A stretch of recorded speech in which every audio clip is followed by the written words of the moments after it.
People go on one-day training courses, come back, and nothing's changed.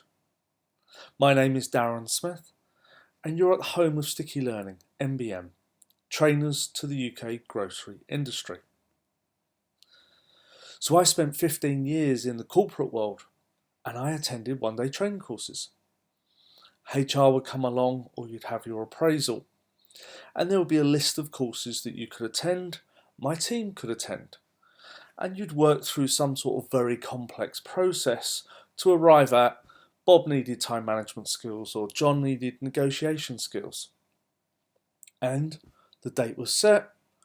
With HR, these guys went on a training course. Normally with a bunch of other companies, but it could be internal. Now here's the surprising thing. We go to school, we have double English every week, if not two lots, for many, many years to try and get us to understand that topic.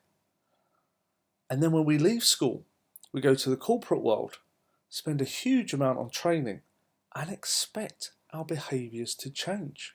And of course they don't. And no one really questions it. You go on a course, you come back, your manager might say, how was it? That was fine, and you try and get on with the rest of your day, which was piling up, and that's all you really thought about whilst you were on this one-day training course. So for 50 plus years, who can blame anyone? The norm is you go on a one-day training course, you come back and nothing changes. Nowadays, the learning gurus understand about blended learning or 70-20-10, but what I want to talk about is really simple.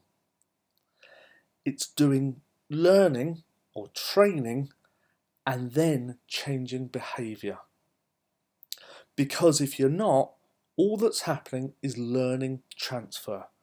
You're going on a course or you're talking to someone or you're learning something and they're passing on that information, but you're not doing anything with it.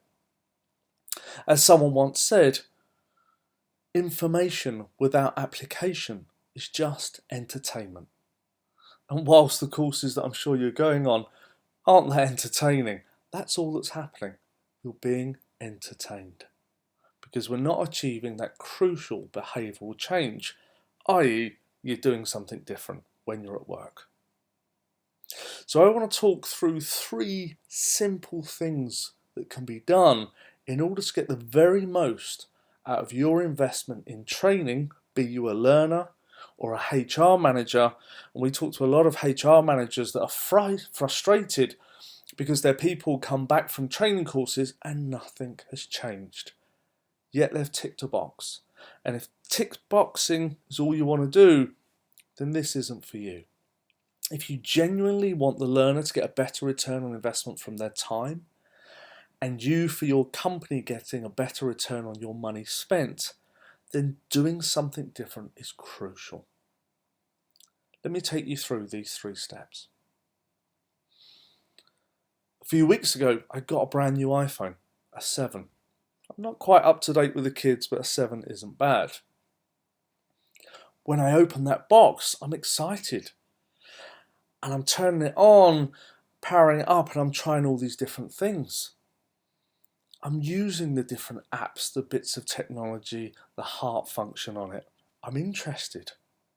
So my individual learning objective, whilst not quite conscious, was I want to learn it because I'm excited, because I'm interested, because I think it'll add some value to my life, and also it's a little something to talk about.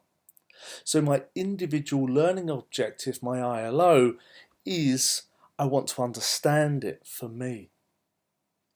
Everyone needs an individual learning objective.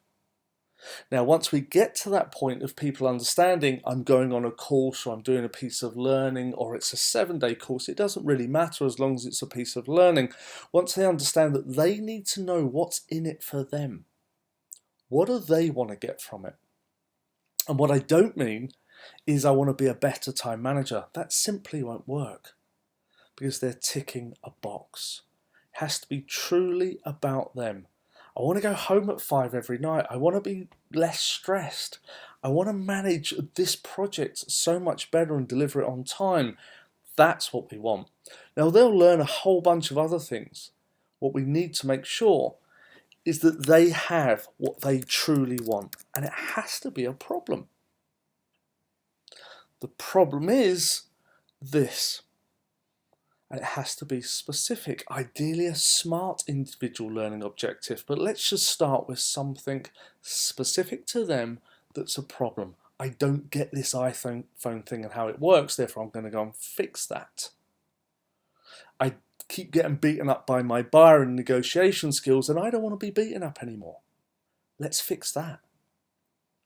So, part one is the learner needs an individual learning objective, or put really simply, what the hell do they want to get out of the time that they're investing in this learning? Part two. I was 17. I'm at home. Mum and Dad, we're excited. We're in the living room. It's my birthday. Now, as a surprise present, they said, look out the window. And there it is, the car with the L on top. My heart sank. And I didn't know then what I know now, the reason my heart sank. So, Mum and Dad had bought me a present. Of course, I went outside, talked to Dave, my new driving instructor. He said, get in the car, in the driver's side. He pretty much went through, there's the steering wheel, these are the pedals, that's go, let's off we go. I came back after an hour. Mum and Dad said, how was it? And I just said, I hated it. Now, I didn't want to say that, it was my birthday present, but I did. I absolutely hated it. And what I understand now, but didn't back then, is that my driving instructor was an activist. Now, there's a lot of research around whether learning styles exist or not. Let's not get sucked into that. Let's say there is something about how we prefer to learn with a particular activity, and it can change. So my driving instructor was an activist, which was pretty much, there it is, get on with it. My learning style was a reflector, which means I want to have a think about it. I want stuff to be explained and then me to go slightly daydreaming, and then I'll come back. There is some science around the mnemonic PART, which is pragmatist, activist, reflector, theorist, which suggests you go through all four of those learning styles, but you just join that roundabout at a different place. For now, let's just say that people learn very differently and they need to consume the learning in the way they want to consume. So for you at your desk, if you're teaching someone Excel, you might not get the best out of them if you show them how to do it. They might need to do it, which is an activist. Or you might need to explain it and then they'll come back later and say, did you mean this? That's a reflector. So allow the learners to consume the learning in the way they need to learn it best. And they may not even know it. By introducing activist and reflector, at least we start that common language. The last one comes back to some old research. We're talking mid-1800s by a German psychologist called Hermann Ebbinghaus. Now, broadly, what he said was that if you don't use what you've learned after 30 days, you'll lose it.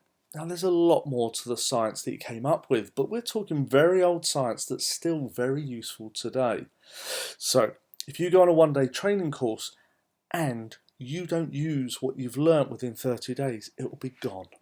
What a waste. What a shame. So, we need to use what we've learnt. B.J. Fogg is a professor at Stanford. He's the grandfather of habit formation. I'm introducing him because I want you to understand that you need to create a habit. So for me, I broke my foot some years ago playing volleyball. A fantastic leap in the air, at least 8 feet off the ground, or at least I thought it was, came down, broke my foot. The doctor gave me exercises to get my ankle strength back. The best way to do that was for me to tack the habit, the behaviour, onto an existing habit.